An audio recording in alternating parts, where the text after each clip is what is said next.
Are you wondering why my clients are choosing Hong Kong over Singapore for the company setup? Stay tuned.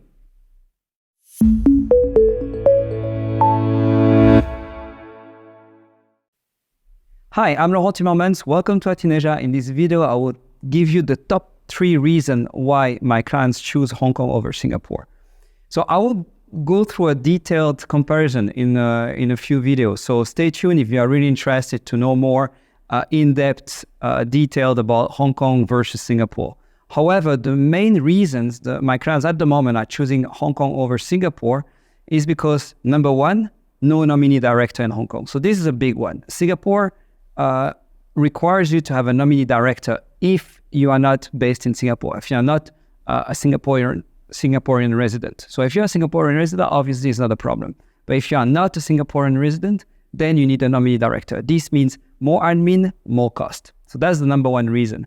Number two is higher tax. So Singapore will have a little bit higher tax than Hong Kong. Not by much, but there will be more tax.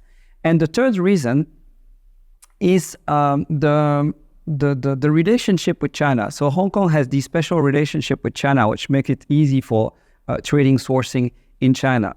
We are just next door, so it makes it easy for my clients that go to the Canton Fair, for example, to just land in Hong Kong, take the train, go to Canton, say hi to me, and have a drink or something, then go to Canton, come back, take the plane back to their home country from Hong Kong. So these are the 3 main reasons. Now, Singapore is not about jurisdictions at all. So we also open companies there. We also do accounting there. But these are the 3 reasons why our clients tend to choose Hong Kong over Singapore. So stay tuned, because in a video that will come in a few weeks, I guess, we will make a more detailed video about Hong Kong versus Singapore. So I see you soon in the next one.